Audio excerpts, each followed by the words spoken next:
El Señor les bendiga abundantemente el día de hoy y que su Espíritu Santo pueda hacer su obra en nuestros corazones. Hoy vamos a hablar de volver a casa. Vuelve a vivir, termina con la promesa de volver a casa. Fue la promesa que el Señor hizo y se encuentra registrada en San Juan 14 del 1 al 3, que seguramente muchos de ustedes podrán decirlo de memoria. No se turbe vuestro corazón, creéis en Dios, creed también en mí. En la casa de mi Padre, ¿qué cosa? Muchas moradas hay. Si así no fuere, yo se los hubiera dicho. Voy pues a preparar lugar para vosotros. Y si me fuere y preparar el lugar, vendré otra vez para que donde yo estoy, ustedes también estén. ¿A cuántos les gusta viajar? Ajá.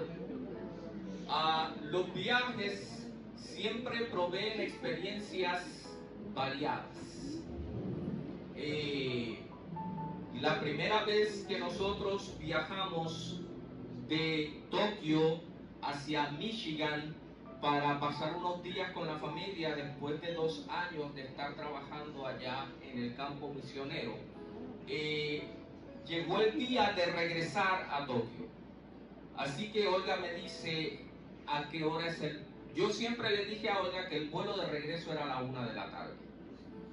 A la 1 de la tarde y a la 1 de la tarde. Y Olga estaba inquieta, así que ese día en la mañana me dice, ¿por qué no verificas la hora del vuelo? Y cuando yo abro el itinerario, era a las 11 de la mañana. Ustedes saben que para un vuelo internacional uno tiene que estar por lo menos 2 horas antes, ¿verdad? Así que en ese momento eran las 10 de la mañana en Michigan. En Chicago eran las 9, 1 hora menos. Pero de allí de donde estábamos a Chicago era 1 hora, un poco más de 1 hora para llegar al aeropuerto. Así que en ese momento montamos las cosas en el carro y salimos a la carrera para llegar al aeropuerto. Y llegamos al aeropuerto 50 minutos antes del vuelo. Por lo tanto, nos dijeron, ustedes pueden montarse al avión porque todavía está en sala, están abordando en este momento, pero no pueden documentar las maletas. Así que viajamos sin maletas, porque si nosotros perdíamos ese vuelo, eran más de $3,000 para volver a sacar los pasajes. Y quizá era más barato recuperar la ropa que pagar los pasajes.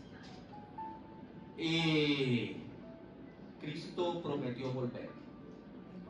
Y lo interesante es que Él dijo que el día y la hora, ¿qué cosa? Nadie lo sabe. Por tanto, dice que debemos estar preparados.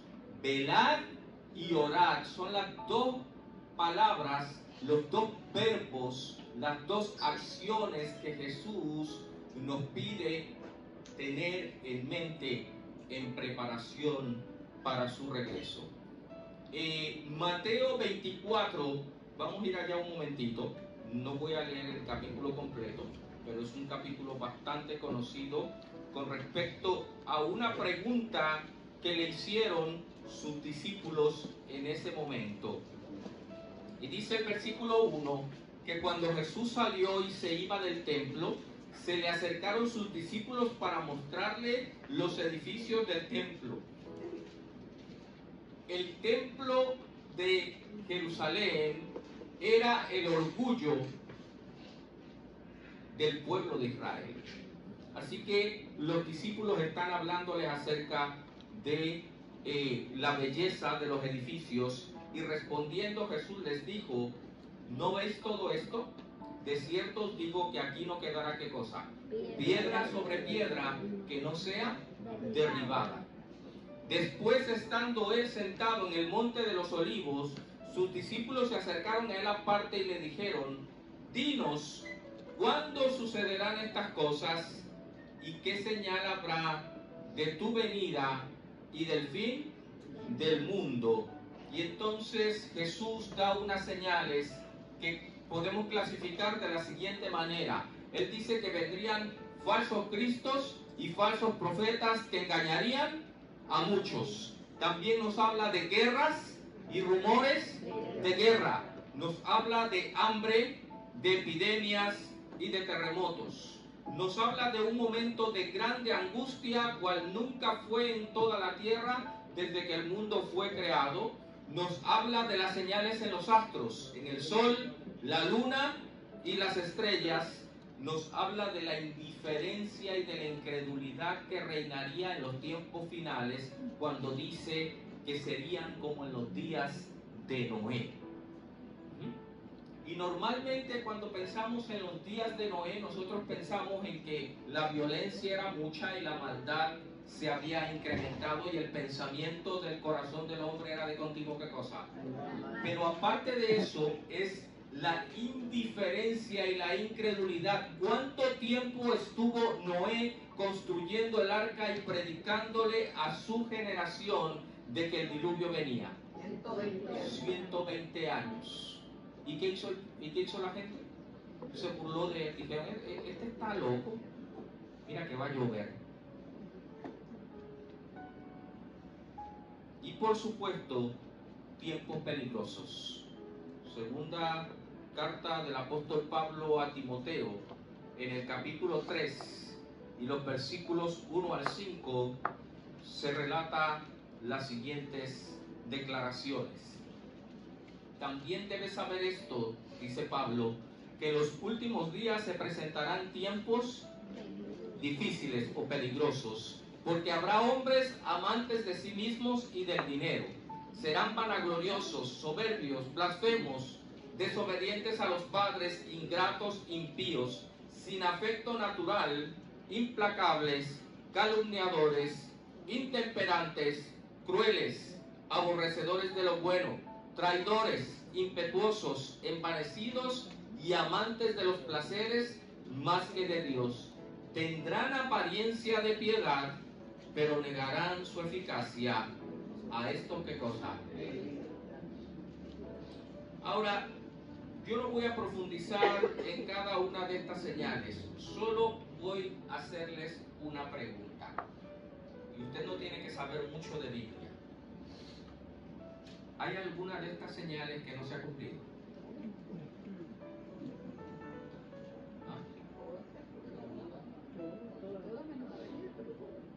¿De alguna de estas señales no hemos sido testigos en algún momento? ¿O hemos escuchado de él?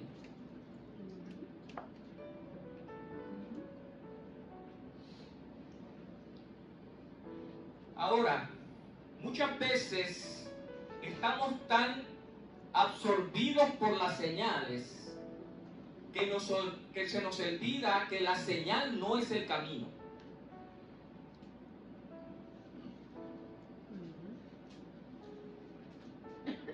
Y Jesús, entonces, en el capítulo 25 de Mateo, nos da dos parábolas. Una de las 10 vírgenes y la otra de los talentos. En el capítulo 25 de Mateo, Jesús nos enseña a través de parábolas qué es lo importante en la preparación acerca del evento de su regreso. Y la primera parábola dice en el capítulo 25 de Mateo lo siguiente.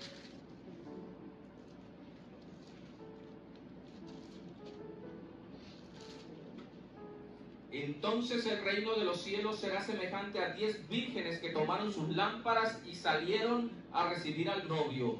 5 de ellas eran insensatas y 5 prudentes. Cuando las insensatas tomaron sus lámparas, no tomaron consigo aceite, pero las prudentes tomaron aceite en sus vasijas juntamente con sus lámparas. Y como tardaba el novio, todas cabecearon y se quedaron dormidas. ¿Cuántas se durmieron? Todas. ¿Cuántas esperaron? Todas. ¿Cuántas se cansaron de esperar? Todas cabecearon y se durmieron. ¿Cuál es la diferencia entre estos dos grupos? Que unas, aparte del aceite que llevaban en la lámpara, llevaban una vasija con aceite extra. Y cuando oyeron el anuncio, ahí viene el novio, el grito, ¿qué cosa? Las despertó, ¿verdad? Y dice que arreglaron sus vestidos para entrar a las bodas, y cuando despertaron vieron que las lámparas estaban como apagadas, porque se quedaron dormidas esperando al novio. Y 5 de ellas, ¿qué hicieron? Usaron su aceite adicional para mantener sus lámparas encendidas. ¿Y las otras 5 qué hicieron? ¿Qué hicieron? Dijeron, denos del suyo. ¿Y qué le contestaron las otras? No les podemos dar, porque si no se van a quedar sin aceite ustedes y nos vamos a quedar sin aceite nosotras. Vayan a la tienda y compren. Y ellas fueron corriendo a buscar, y dice que lo que estaban buscando el aceite, llegó el novio. Y entraron a la fiesta y las puertas se cerraron. Y entonces, ¿encontraron aceite? ¿Encontraron aceite? No. Cuando llegan allá y tocan a la puerta, el novio dice desde adentro, ¿quiénes son ustedes? Ábrenos, que venimos a las bodas. Hay una serie de dibujos animados para niños de Nest Entertainment que hace unas películas buenísimas. Y en esa película de las 10 vírgenes hay algo que me llama la atención. Hay un detalle que me llama la atención. Cuando Jesús está dentro del banquete de bodas y le dice a las que están afuera que quiénes son, y ellas les dice que le abra que vienen a las bodas, Jesús les dice, alcen sus lámparas para que las vean, porque está oscuro, está dando a entender que está oscuro, y Jesús quiere ver quiénes son. Y ellas no pudieron, ¿qué?, alzar sus lámparas porque estaban apagadas. Y entonces Jesús les dice, no las conozco, no pueden entrar. Si ustedes hacen un estudio de la palabra de Dios, ustedes van a encontrar que el aceite es siempre un símbolo del Espíritu Santo. Lo cual quiere decir que ese representante de Cristo que fue dejado en la tierra es el que produce en nosotros el querer como el hacer por su buena voluntad. Es el que dirige nuestras vidas y hace posible que nuestra relación con Cristo sea una relación viva y real. Y cuando yo no pido cada día que el Espíritu Santo obre en mi vida, porque todos nos vamos a quedar dormidos, es decir, espiritualmente hablando. Todos hemos escuchado, decía, creo que Wilfredo mencionaba en la lección de escuela sabática, que hay personas que dicen, desde que mi abuelo era niño están diciendo que Cristo viene. Y es cierto, porque ese es el mensaje, por ejemplo, de la iglesia adventista, esa es la esencia de su mensaje. De hecho, hasta el nombre lleva el mensaje. Somos adventistas porque esperamos ¿qué? El regreso de Jesús. Y esas vírgenes no pudieron entrar porque no habían permitido que el Espíritu Santo les preparara para ese momento final de la llegada del novio. Pero después Jesús cuenta otra parábola y dice, versículo 14 de Mateo 25, porque el reino de los cielos será semejante a un hombre que al emprender un viaje largo llamó a sus siervos y les entregó sus bienes. A uno dio 5 talentos, a otro 2 y a otro 1. A cada uno dio conforme a su capacidad. ¿Y qué hizo? Y se fue lejos. Inmediatamente el que había recibido 5, ¿qué hizo? Fue y negoció con ellos Y ganó otros 5. Y el que había recibido 2 fue también, ¿y qué hizo? Negoció esos 2 y obtuvo otros 2. Pero el que recibió 1, ¿qué hizo con él? Lo enterró. Dice que al pasar el tiempo, el dueño de aquella hacienda vino a arreglar cuentas con sus siervos y llamó al que había recibido 5 talentos. Y le dijo, ¿dónde están los 5 talentos que te dejé? ¿Y qué le contestó el siervo?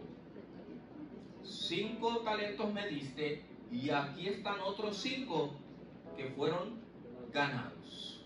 ¿Y qué le contestó Jesús? Bien, buen siervo y fiel, sobre poco has sido fiel, sobre mucho te pondré, entra en el gozo de tu Señor.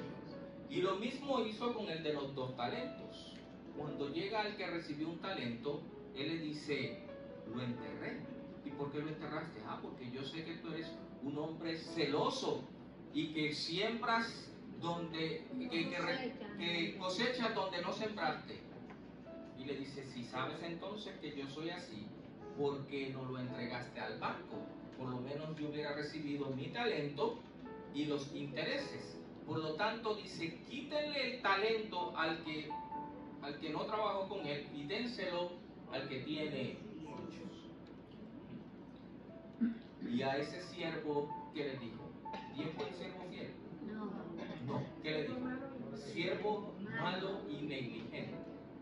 Perezoso, dicen otras versiones. ¿Por qué Jesús cuenta esas 2 parábolas?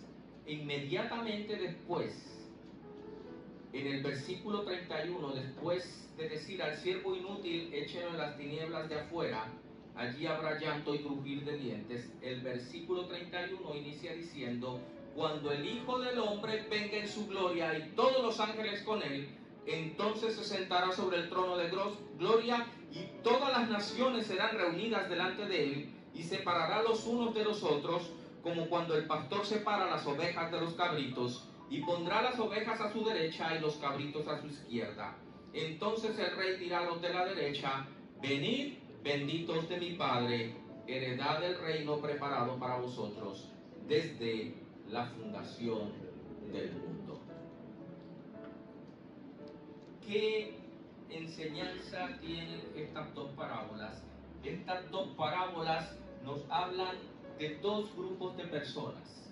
La parábola de las vírgenes habla, o más bien de dos necesidades para estar listos. La parábola de las vírgenes nos habla de nuestra preparación personal, de nuestro compromiso de buscar su presencia cada día, de que el Espíritu Santo sea la guía de nuestras acciones, de nuestras decisiones y de nuestro caminar con Él. De que el Espíritu Santo es el único que nos puede capacitar para vivir a través de las señales y mantenernos firmes en la fe en que hemos creído. Ese Espíritu Santo es el único que será capaz de sostenernos en medio de la persecución, por ejemplo, que se menciona dentro de las señales. Es el único que podrá sostenernos en medio de la gran tribulación o el tiempo de angustia del que habla también Mateo 24. El Espíritu Santo es el que nos guía a toda verdad, que evitará que seamos engañados por los falsos maestros y los falsos profetas. Y el Espíritu Santo es el único que puede poner en nosotros tranquilidad en medio de los eventos que se describen: guerras, rumores de guerras, hambre, epidemias, etcétera, etcétera, etcétera.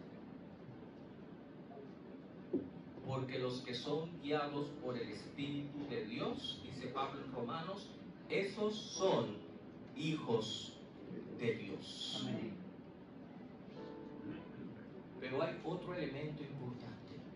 Una vez que yo he decidido ser parte del reino de los cielos, una vez que yo he aceptado a Cristo como mi Salvador y vivo en la esperanza de su regreso, donde Él me llevará a morar a ese lugar que Él fue a preparar, yo tengo que vivir una vida de servicio a Él. Y esa vida de servicio a Él es una vida de servicio a mis semejantes y a la misión de la iglesia a través de los talentos que el Señor me ha dado. Y la parábola me enseña que por lo menos cada hijo de Dios recibe un talento. Por lo menos. ¿Y qué debo hacer con ese talento? Usarlo y multiplicarlo. El que recibió 5 terminó con ¿cuántos? Con 10. Y el que recibió 2 terminó con 4. Solo el que recibió 1 lo enterró. Y si tú y yo queremos estar en pie en ese día, lo mejor que podemos hacer es participar de la misión de Cristo. Amén. Es usar todas las capacidades que Dios nos ha dado para el engrandecimiento de su reino. ¿Saben por qué? Porque si tú y yo nos quedamos inactivos en esta misión, nos oxidamos. Hay una ley natural que dice que todo miembro del cuerpo que no se utiliza se atrofia. ¿Sí o no? ¿Por qué sucede que ya cuando llegamos a nuestra sexta década empezamos a tener problemas con las rodillas? O con alguna articulación. ¿Por qué? Porque vivimos en una sociedad mayormente sedentaria. ¿Cuántos de ustedes hacen ejercicio todos los días? ¿Cuántos de ustedes van caminando a su trabajo? ¿Cuántos de ustedes su trabajo implica levantar, cargar, mover, acomodar, trabajar con una herramienta de agricultura manual? ¿Cuántos de ustedes? Ok, tenemos uno aquí. Lucy levantó la mano allá atrás. Pero usualmente nuestra actividad profesional, bueno, Wilfredo es handyman, así que él tiene que mover los brazos y las piernas sí o sí. Pero la mayor parte de la actividad profesional actual, ¿cómo es? Es sentado. Si estás de pie, estás en el mismo lugar por horas. Por lo tanto, cuando nos desplazamos, ¿en qué nos desplazamos? En carro. Es más, ya ni a cambiarle el canal al televisor nos levantamos.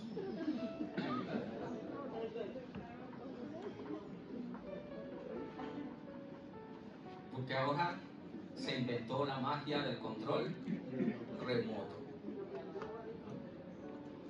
Ni a contestar el teléfono nos levantamos. ¿Por qué? Porque lo tenemos encima todo el tiempo. En el mundo físico, en el mundo fisiológico del ser humano, nuestra ausencia de actividad física constante y permanente. Nosotros fuimos creados para caminar y es lo menos que hacer. Nuestras articulaciones van perdiendo elasticidad. Por lo tanto, cada vez se nos hace, cuando usted se pone a hacer una tarea que tiene que estar arrodillado, imagínense cuántas de aquí son maestras de niños de preescolar o trabajan con niños, mira, ya hay una. Con esos niños uno constantemente tiene que estarse en cuclillas para trabajar con ellos, para verlos cara a cara, ¿verdad? Y si tú estás 20 o 25 minutos ahí haciendo el peso sobre tus rodillas dobladas, ¿cómo te sientes cuando te estiras? Hay que hacerlo en cámara lenta, ¿verdad? Y a veces como que la pierna empieza a hormiguear porque ya la circulación estaba pasando trabajo en esa área del cuerpo. Pues en la vida espiritual sucede exactamente lo mismo. Nosotros somos salvos por la gracia de Dios a través de la fe. ¿Estás de acuerdo conmigo? Amén. Y la fe yo la comparo con un músculo. ¿Qué sucede con un músculo que no se trabaja? ¿Se pone?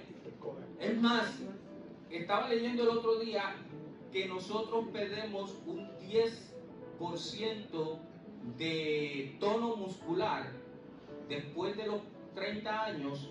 Cada 10 años perdemos un 10% del tono muscular. Y si yo no ejercito ese músculo, ¿qué pasa? Cuando yo quiera levantar algo, va a ser difícil, ¿verdad? La fe es lo mismo. La palabra de Dios dice que sin fe es imposible agradar a Dios. Y que el que se acerca a Él tiene que creer que existe y que recompensa a los que le aman. Por lo tanto, en el ámbito espiritual, la parábola de los talentos lo que nos está diciendo es, si tú no utilizas tus talentos para el engrandecimiento del reino de Dios, tu vida espiritual se seca. Y eso es una realidad de las leyes del mundo espiritual. La persona que no se involucra, la persona que se convierte solamente en oidor de la palabra y no hacedor de la palabra, no crece espiritualmente y vive como el hombre que le dieron un talento. Ahí lo tiene, escondido en algún lugar de la tierra. Y cuando Jesús venga, ¿qué va a querer hacer? Mira, aquí está. No, pero es que Dios no te lo dio para que lo enterraras. Te lo dio para que lo usaras y lo multiplicaras. Así que, ¿cuántos de ustedes quieren estar listos cuando Cristo venga? Amén. ¿Cuántos de ustedes? Amén. ¿Cuáles son los consejos que nos dio Jesús para estar preparados a través de estas dos parábolas? ¿Cuáles son? El aceite extra. Buscar del aceite todos los días. Y segundo, usar nuestros talentos para gloria de Dios. Y entonces seremos de ese grupo que estará a su derecha y que le dirá: venid, benditos de mi Padre, heredad el reino de los cielos, preparado para ustedes antes de la fundación del mundo. Y dice por qué. Porque tuve hambre y ¿qué? Tuve sed, estuve desnudo, estuve en la cárcel o enfermo. ¿Y qué le contesta al grupo? ¿Cuándo?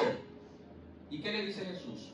Por cuanto lo hiciste a uno de estos mis hermanos más pequeños, ¿qué? A mí lo hiciste.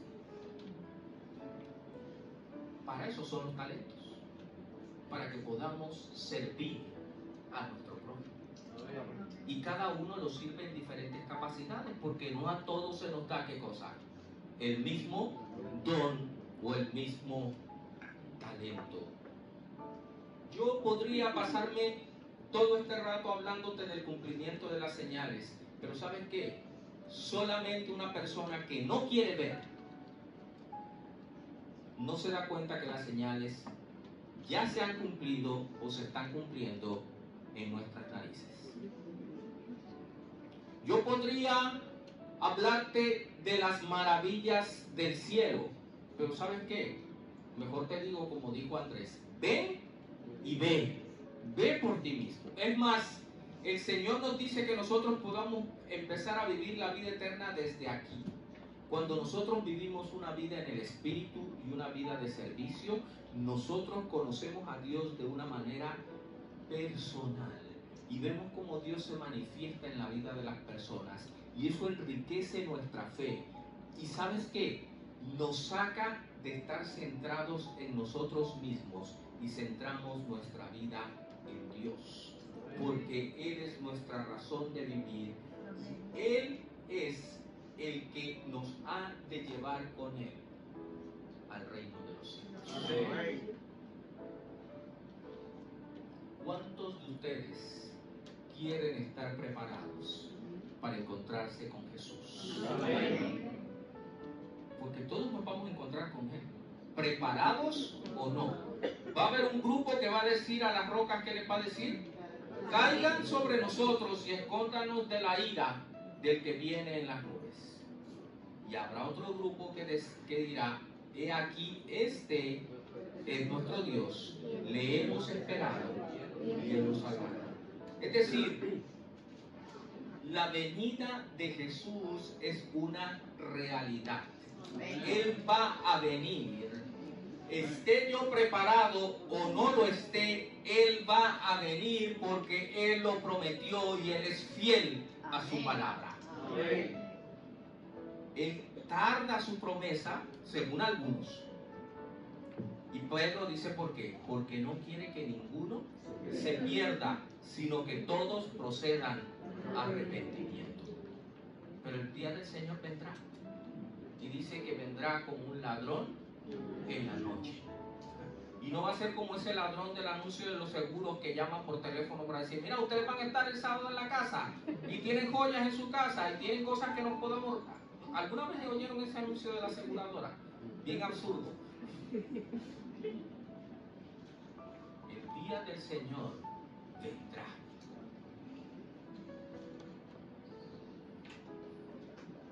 Y como es un viaje, déjenme contarles esta última historia, que también tiene que ver con un viaje. En verano del 96, nosotros fuimos por primera vez con nuestro hijo Luis a México. Y Luis todavía no cumplía un año, así que yo lo llevé al consulado mexicano y lo inscribí como hijo de un mexicano para que le dieran su pasaporte mexicano. Así que con su pasaporte en la mano llegamos a la Ciudad de México y pasamos las vacaciones allá y llegó el día de regresar. Así que llegamos al aeropuerto en la Ciudad de México, el vuelo era por la línea Copa de Panamá y hacíamos escala en Panamá. Nos embarcamos en México, llegamos a Panamá, bajamos del avión, pasamos a la otra sala para abordar y cuando vamos a entrar a la sala de abordar hay un agente que está verificando los documentos, le entrego mi tarjeta de residente, Olga le enseña su pasaporte de ciudadana americana y nos dicen, ¿y el niño? Pues el niño es nuestro hijo. ¿Y dónde está su documentación? Y yo lo que tenía era el pasaporte de que era ¿qué? Mexicano, pero con un pasaporte mexicano tú no entras a Puerto Rico, ¿verdad que no?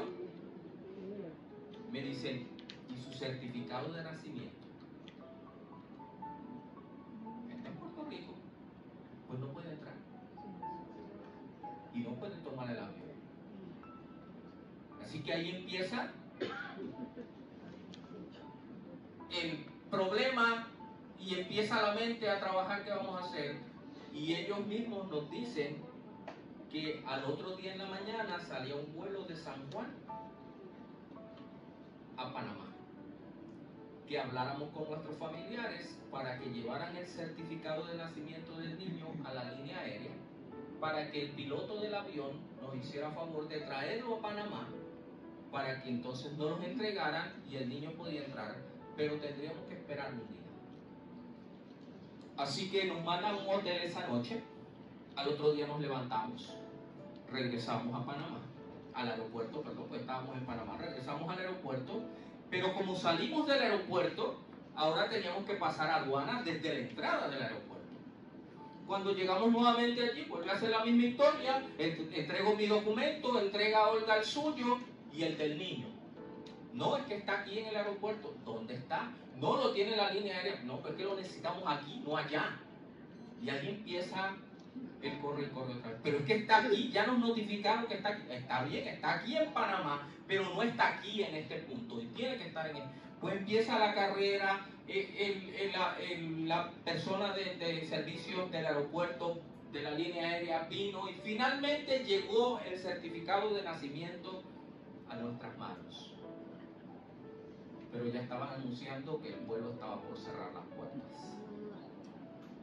Así que cruzamos la aduana y eso fue correr.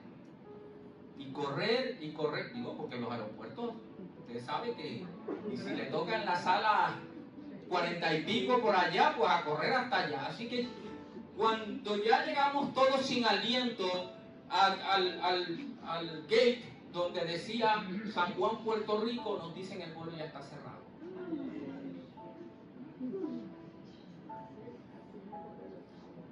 Y Olga perdió el control como yo nunca la había visto. Y Olga pero empieza a llorar como si se hubiera muerto alguien. Y la azafata se queda, digo, la que está ahí en el counter se queda sorprendida y dice, pero señor, y Olga, pero estaba a grito y llanto porque otra vez el avión se iba sin nosotros. Yo no sé cuál fue la dinámica, pero esa mujer no podía controlar a Olga de forma tal que llamó al capitán de la nave para que volvieran a conectar el avión.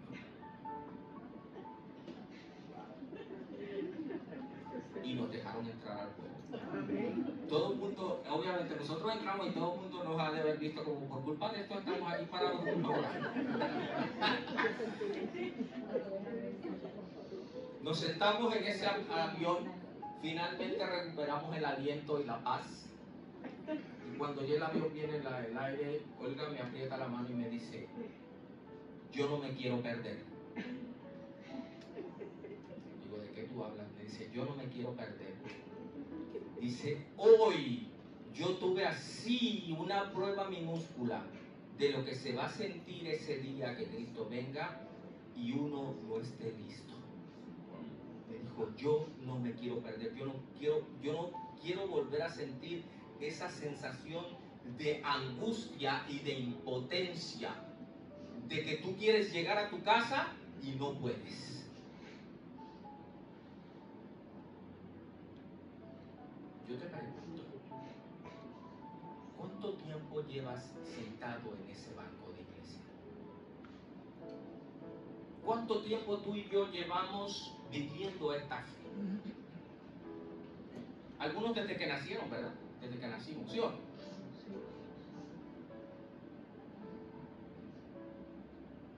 Los puertorriqueños tienen un dicho, que a mí me gustan los dichos de los puertorriqueños. Tanto nadar. ¿A verdad que se lo saben?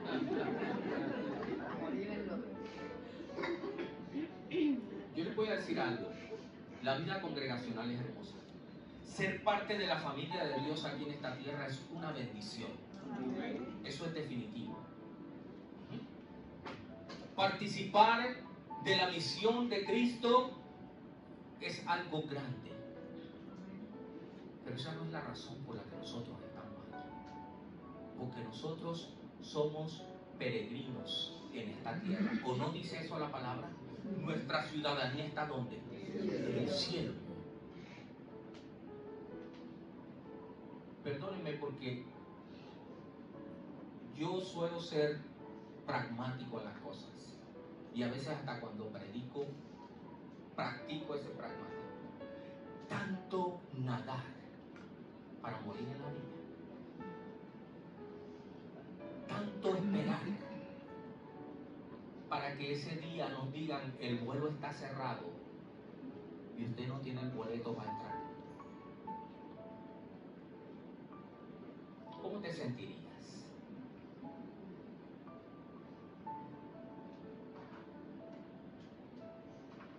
Hoy el llamado es simple. El que ha de venir, vendrá. El que ha de venir, vendrá.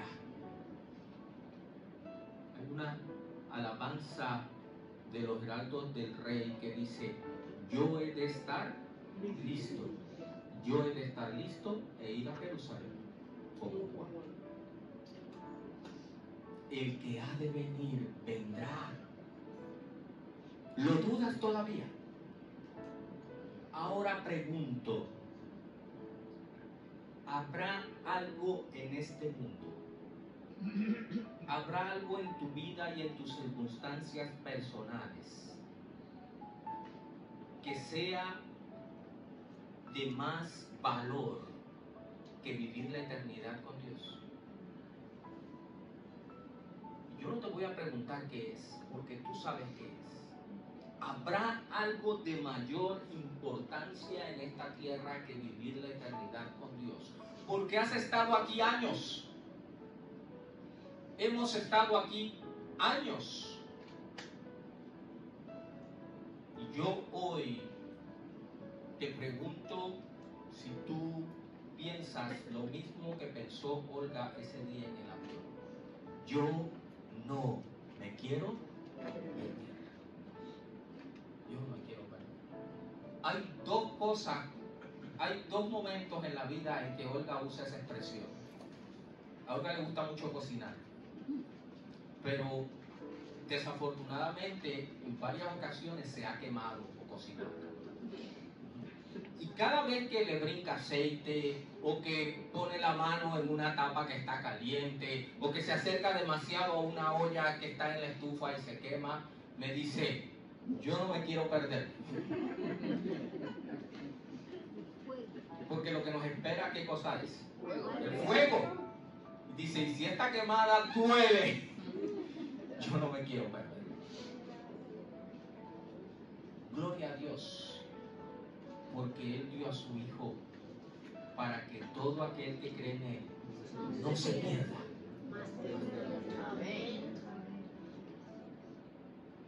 Yo no tengo nada más que decirte, solo recordarte, nadie te ama más que Dios. Número 2, no hay nada en este mundo que pueda calmar tu sed como el agua de vida que solo Cristo da. Número 3, sueña. Sueña con ser parte del reino de los cielos. No dejes de soñar, aun cuando lleves 38 años como ese hombre postrado en el piso. Algún día el Señor te va a decir, ¿quieres ser sano? Levántate y camina. Número 4, ya Dios cargó con tu culpa. Vive la experiencia del perdón y de la paz que ofrece el saber que Él no se acuerda más de tus pecados. Número 5, la palabra de Dios tiene tanto poder como su presencia. Número 6, ni siquiera la muerte. ¿Estuviste anoche aquí? Ni siquiera la muerte puede separarnos del amor de Dios que es en Cristo Jesús. Y número 7, porque el 7 es perfecto. El número 7, el que ha de venir vendrá. He aquí que viene en las nubes y su galardón para dar a cada uno conforme haya decidido en esta tierra. Hay alguien todavía. Hay alguien todavía. Yo no le, y esta invitación no es para que vengas y te bautices aquí ahora. Es para que pienses. Hay algo todavía que tienes que poner en manos de Dios para que no te suceda el dicho de tanto nadar para morir en la vida.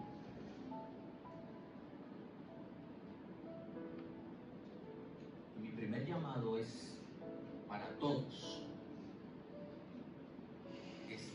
¿Quieres hoy decirle al Señor, Padre Celestial, yo quiero que tu Espíritu Santo llene mi vida? Amén. Y que los talentos que tú me diste pueda usarlos y multiplicarlos para gloria tuya. Amén. ¿Quieres hacer ese compromiso con el Señor? Amén. Ponte en pie.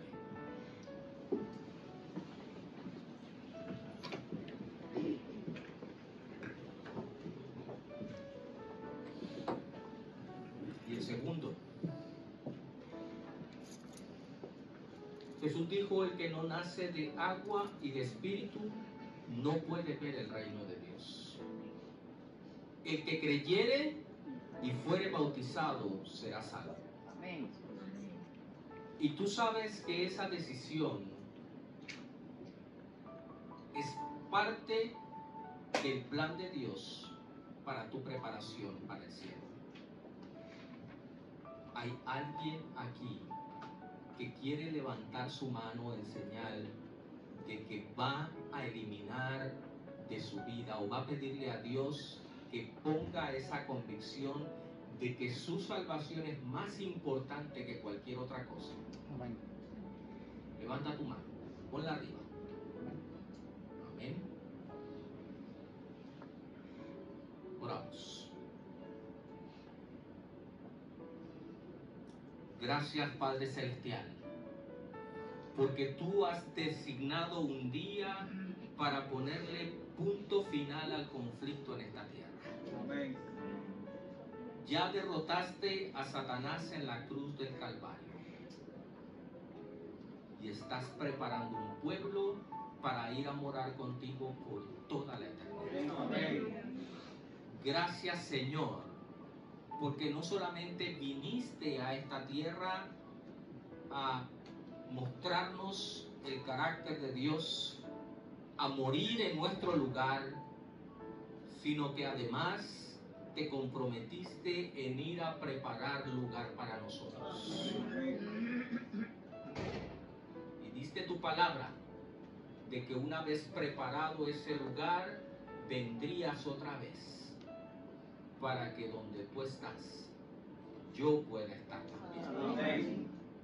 Oh Señor, hoy cada mano levantada te dice, Padre Celestial, yo he de estar listo. Amén. Yo quiero ir a morar contigo por toda la eternidad. Amén. Yo no quiero, oh Señor, nadar toda mi vida para morir en la orilla. Yo quiero soltar, como dice Hebreos, todo lo que me estorba y el peso del pecado que tan fácilmente nos enreda y correr con perseverancia la carrera puestos los ojos en Jesús, autor y consumador de fe. Amén. Toma esa mano como tomaste la de Pedro en medio del mar embravecido y trae salvación Amén. en el nombre de Jesús.